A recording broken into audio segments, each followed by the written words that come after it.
Two my our channel Rishampa 17। So আজকে অনেকদিন ভাবলাম মানে ব্লগ দেওয়া হয়নি, আজকে ভাবলাম যে একটা ব্লগ দিই। আর আজকে যাচ্ছি অন্য জায়গায়, তো তোমরা গেলেই দেখতে পাবে, বলবো না সেটা। আর আমরা বাসে করে চলে এসেছিলাম, কারণ বাস চেঞ্জ করে আবার টোটো করে যেতে হবে। আর এখানে দেখতেই পাচ্ছ দিদিরা যাচ্ছে, বড় মা, তারপরে আমরা তিনজনে এখানে বসে আছি, হাই করছে তিনজনে। রাজবল হাটে আসার কথা ছিল, চলে এসেছি। এখানে এসে তোমার সব পুজোর ডালা সব পাওয়া যায়। এখানে আমি বঞ্জি একটু দেখাচ্ছিলাম পেছনের ব্যাকগ্রাউন্ডটা। তারপরে এই দেখো, এই যেখান দিয়ে ঢুকতে হয়। তারপরে এই যে পুকুরটা দেখতে পাচ্ছ, এই পুকুরে সবাই চান করে, সবাই মানে মানতও করে অনেক কিছু। মানে এই মন্দিরটা ভেতরটাই দেখছিলাম, এই মন্দিরটাই ছিল বাবা মহাদেব, আর ওইখানটা সবাই বসেছিল, মানে বিশ্রাম নেওয়ার ঘর। তারপরে মানে এত ভিড় হয়েছে পরিমাণে, যা বলার মতন কথা নয়। আর যেহেতু এখন সব ডিসেম্বর, সবাই ঘুরতে আসবে। আর তারপরে আমরা যাচ্ছিলাম এখানে পুজো সব দেবো, মানে পুজো দেবো ঠাকুরকে। তো দেখোই এখানে মানে এত ভিড় হয়েছে পরিমাণে, তোমরা খালি দেখো ভিউটা, আর আমি দেখে অবাক হয়ে যাচ্ছি। আর এই যে এখানে আছে ঠাকুরের সব কাপড় বাঁধে। আর এখানে এখন তোমার মন্দিরের গেটটা মানে বন্ধ ছিল, যখন গেছিলাম মানে বন্ধ রাখে একবার, তারপর খুলে দেয়।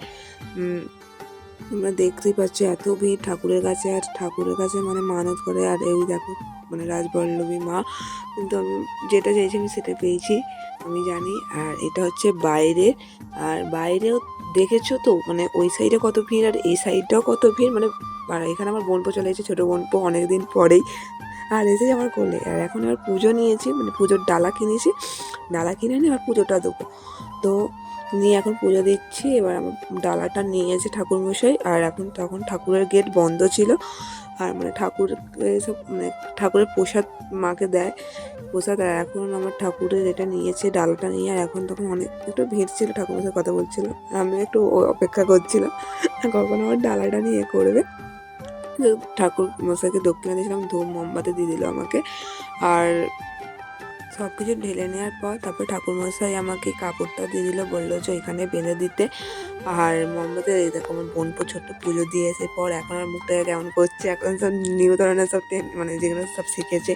আর এখন পাঁপড় খাচ্ছে, তখন আমি ভাবলাম যে আমিও একটু খেয়ে নিচ্ছি মানে ওর থেকে কেড়ে নিয়ে আমি একবার করে খাচ্ছে, আর তারপরে আমি একবার করে কেড়ে নিচ্ছি।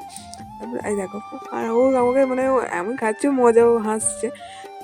দেখতেই পাচ্ছ। আর এত চালাক, এত পাকা, কি বলবো। আর এই হচ্ছে আমাদের বড় বোনপো, আর এটা হচ্ছে অঙ্কিতা। খালি হ্যালো গাইজ, আমার ব্লগে আসবে খালি বলছে, অনেকদিন ধরে ব্লগ করিনি, ব্লগ করা হয় না। এ দেখো, এটা মানে খাবারের লাইন। সবাই আছে এখানে খাবারের জন্য, মানে সব দাঁড়িয়ে প্রথম পক্তি বসে পড়েছে, আর এটা মানে আমরা বসবো তৃতীয় পক্তিতে। আর ওই দেখো এখানে একটা হনুমান বসে আছে, আর বোনপোটাকে দেখাচ্ছে, ওই দেখো হনুমান বসে। তখন আমরা বসে পড়েছি। আর ভাত ডাল আরও ছিল, মানে 5 রকমের তরকারি ছিল, আর পায়েস ছিল, ওইগুলো তুলে দিতে পারিনি। তারপরে খাওয়ার শেষে মেলায় ঘুরতে গেছিলাম। আর এই সাদা মানে ডগগুলো আমার কি পছন্দ হয়েছে, ভাবলাম একটা নেবো। আর ওই বাচ্চা, আমার ঘরে তো একটা ডগ আছে, কি করবো তাকে নিয়ে। দেখলাম। তারপরে একটা খরগোশও ছিল সাদা, মানে সাদাটাই এখন একটু ভালো লাগছে। আর এই দেখো বোনপো। তারপরে সব ঘুরে দেখছি, মানে অনেক রকম সব ধরনের পাওয়া যাচ্ছে, তোমরা যেটা চাইবে সব ধরনের পারবে। আর এখন আমার বাড়ি যাচ্ছি রাজবলহাটকে, মানে দুঃখবশত নিয়ে টাটা করে, আবার কবে আসবো জানি না। আর আমার বোনপোর এখানে ফ্যানটা চেনটা খুলে গেছিলো, আটকাতে পারেনি। আর এখন বাড়ি যাচ্ছি বাসে করে। আজকের মতন এইটুকু। ব্লগটা ভালো লাগলে লাইক কমেন্টস সাবস্ক্রাইব করে দিও। আজকের মতন টাটা।